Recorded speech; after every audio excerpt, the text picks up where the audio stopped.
Segundo ponto, nas Santas Escrituras, podemos encontrar tudo o que Deus disse sobre temas específicos e também respostas às nossas perguntas. Escute, irmão, porque a Escritura pode nos tornar sábios para a salvação pela fé em Cristo, ela é plenamente suficiente para regular o conteúdo doutrinário da fé cristã e também regular toda a vida da igreja. Esse é o ponto de Paulo em 2 Timóteo 3,16, quando diz: toda a Escritura é útil para o ensino, para a repreensão, para a correção, para a educação na justiça. Em outras palavras, falar da suficiência da Bíblia é uma forma de falar acerca da autoridade única dela na vida da igreja, na vida do crente como autoritativa, como fonte única, suficiente para princípios de fé e prática. Irmão, a verdade da suficiência da Bíblia é de grande importância para a nossa vida cristã. Por quê? Porque nos permite concentrar a busca nas palavras de Deus para nós somente na Bíblia, apenas nas Escrituras. A crença na doutrina da suficiência da Bíblia vai nos poupar da infindável, interminável tarefa de vasculhar todos os textos cristãos ao longo da história para tentar descobrir a vontade de Deus. Eu vou à Bíblia, eu vou à Escritura. Vai nos poupar também de sair atrás de profecias, de todos os subjetivismos sentimentais, de todas as impressões que nos vêm à mente no dia a dia para tentar saber o que Deus exige de nós. Irmão, no sentido bem prático, a crença na doutrina da suficiência da Bíblia significa que nós podemos chegar a conclusões bem claras sobre os ensinamentos das Escrituras. Por exemplo, embora exija algum esforço, embora exija algum trabalho, é plenamente possível nós localizarmos todas as passagens bíblicas diretamente relevantes para as questões do casamento, do divórcio, das responsabilidades dos pais para com seus filhos e também do relacionamento do crente com o governo civil.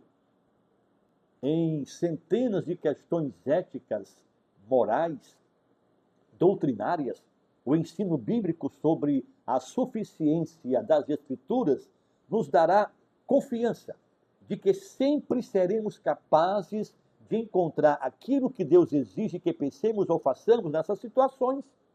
Eu vou à Bíblia e a Bíblia vai me dar respostas claras sobre isso.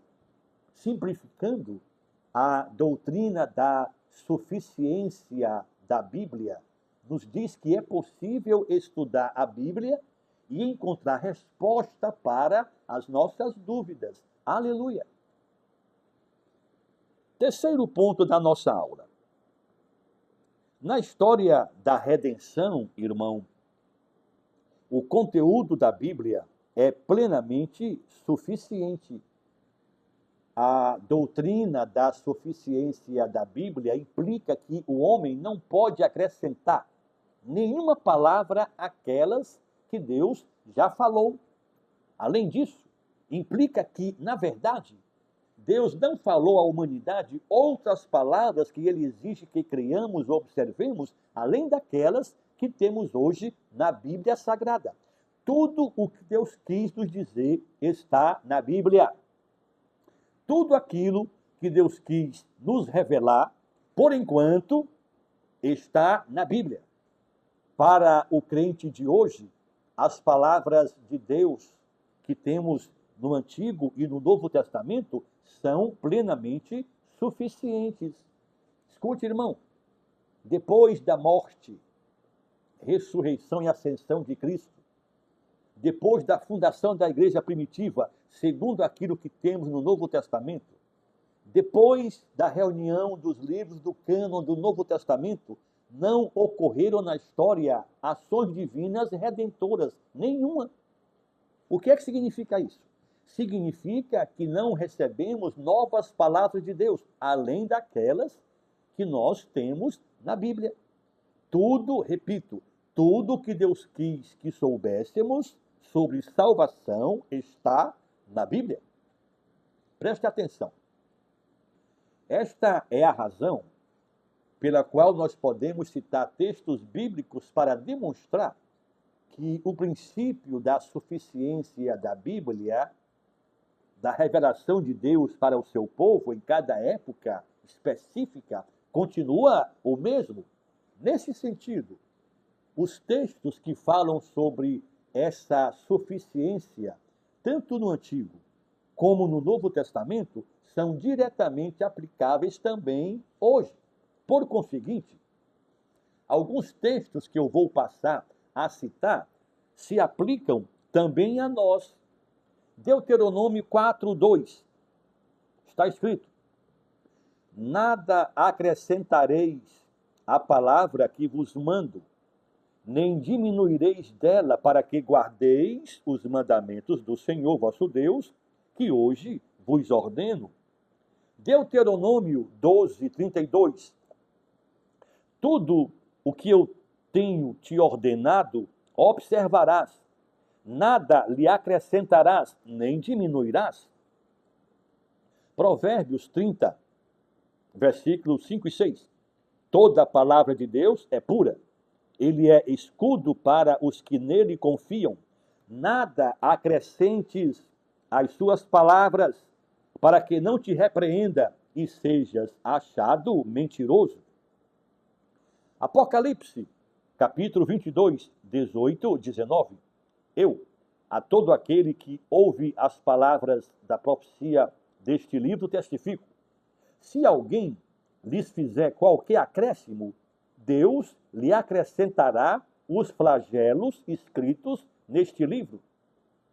E se alguém tirar qualquer coisa das palavras do livro desta profecia, Deus tirará a sua parte da árvore da vida, da cidade santa e das coisas que se acham escritas neste livro.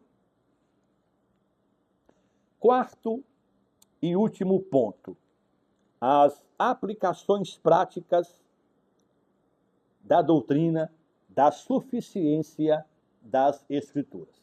Nós vamos, neste último ponto, apresentar 5 aplicações bem práticas desta doutrina para a vida do crente.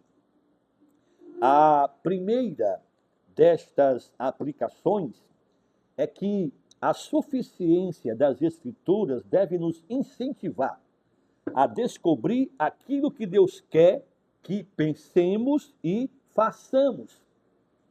Irmão, nós devemos nos convencer de que tudo que Deus quis nos dizer sobre questões da vida se encontra na Sagrada Palavra. Claro, isso não significa que a Bíblia responde a todas as dúvidas que possamos conceber, pois as coisas encobertas pertencem ao Senhor nosso Deus. Entretanto, quando nós enfrentamos um problema de genuína relevância para a nossa vida cristã, nós podemos ir à Escritura com confiança de que, por meio delas, Deus nos dará orientação para tal problema. Na Bíblia, nós vamos encontrar orientações claras, orientações diretas do Senhor, que vai nos habilitar para toda boa obra. Aleluia! Ao longo da vida, a prática frequente na busca de orientações nas Escrituras vai resultar numa capacidade crescente de encontrar respostas precisas para nossos problemas e para as nossas dúvidas. Escute, irmão, o estudo e a leitura sistemática, comprometida da Bíblia, vai gerar um crescimento contínuo na compreensão da Bíblia e vai desenvolver a capacidade de compreender corretamente o ensinamento bíblico, aplicando-os a questões específicas da nossa vida diária.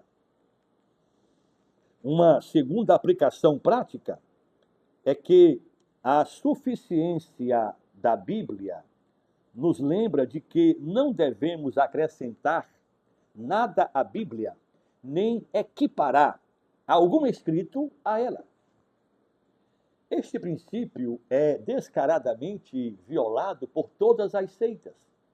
Violando este princípio, elas violam também a ordem divina de nada acrescentar à palavra de Deus. Infelizmente, em muitas igrejas ditas evangélicas, se comete o erro semelhante. As pessoas vão além daquilo que a Bíblia afirma, daquilo que a Bíblia ensina. Lamentavelmente, muita gente prega, ensina um monte de coisas sem nenhuma fundamentação bíblica séria. Muitas pessoas falam, ensinam fundamentados em suas próprias especulações, ensinam fundamentados em profecias, em supostas experiências de sonhos, visões e arrebatamentos. Irmão, isso é uma afronta gravíssima à doutrina da suficiência da Bíblia. Uma terceira aplicação, a suficiência das Escrituras também nos diz que Deus não exige que creiamos em nada sobre si mesmo ou sobre sua obra redentora que não se encontre na Bíblia. Entre os escritos do tempo da igreja primitiva, acham-se algumas coleções de supostos dizeres, supostos ensinamentos de Jesus, não preservados nos 4 evangelhos. Ora, a doutrina da suficiência da Bíblia declara que Deus fez registrar, Deus fez escriturar nas páginas da Bíblia tudo o que nós precisamos saber sobre as palavras, os atos de Jesus, para que assim nele confiemos e a ele obedeçamos com fidelidade e perfeição. É bem verdade que essas coleções possuem um valor limitado na pesquisa linguística e talvez no estudo da história da igreja. Todavia, esses escritos, essas coleções, não possuem nenhum valor direto na assimilação daquilo que nós devemos acreditar sobre a vida, sobre aquilo que o Senhor ensinou. Por quê? Porque tudo que Deus quis que nós soubéssemos sobre a vida, sobre o ensino de Cristo, está na Sagrada Palavra, na Bíblia Sagrada, irmão. Tudo aquilo que Deus quis nos dar para que nós formulássemos as nossas convicções doutrinárias ou éticas estão na Palavra de Deus, Bíblia Sagrada. Quarta aplicação prática. A suficiência das Escrituras nos mostra que nenhuma revelação moderna de Deus deve ser equiparada à Bíblia no tocante à autoridade. Em vários momentos ao longo da história, especialmente no